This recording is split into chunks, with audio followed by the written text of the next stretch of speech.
அதுல ஓட்டு போட தகுதி உடையவங்க 80 to 90 லட்சம் பேர் ஓட்டு போட தகுதி உடைய முத்திரையர்கள். பெரும்பான்மையான சமூகமாக இருந்தும் கூட தமிழகத்தை ஆளக்கூடிய திராவிட கட்சிகளும் தேசிய கட்சிகளும் இந்த சமூகத்தை மதிக்காததுக்கு காரணம், நாமெல்லாம் ஒன்று கூடுறதில்லை, மாநாடு என்கிற பேரில் பெரும் கூட்டமாக கூடுவதில்லை. அதனாலதான் நம்மளை திராவிட கட்சியும் தேசிய கட்சியும் மதிக்கிறதுக்கு தவறுறாங்க.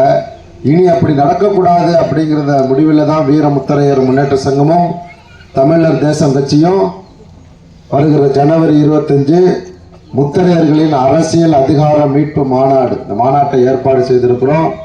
இங்கே வரவேற்பு கொடுத்த தாய்மார்கள், இளைஞர்கள், பெரியோர்கள் என அத்தனை பேருமே அந்த மாநாட்டில் கலந்துக்கணும். இந்த பகுதியில் நம்ம பொறுப்பாளர் போட்டு ரோடு போட்டிருக்கோம். உங்கள் கண்ணு முன்னாடியே நிற்கிது பாருங்க வாட்டர் டேங்கு. இது எந்த கட்சியும் வாங்கி தரல, தமிழர் தேசம் கட்சியும் வீரமுத்தரையர் சங்கம் தான் வாங்கி கொடுத்துருக்கு. அதனால இன்னும் நிறைய நன்மைகள் நம்ம பகுதியில் நடக்கிறதுக்கு நம்ம தம்பிகளுக்கு ஊக்கம் அளிக்கிற விதமா கிராமத்தில் இருக்கக்கூடிய அத்துறை பேருமே இந்த மாநாட்டில் கலந்து கொண்டு, நாங்கள் தான் பெரும்பான்மையான சமூகம், எங்களுக்கான அரசியலை எங்களிடம் கொடு அப்படின்னு உங்க பிரதிநிதியா நான் பேச இருக்கேன். திருச்சியில ஞாயிற்றுக்கிழமை தான் மாநாடு.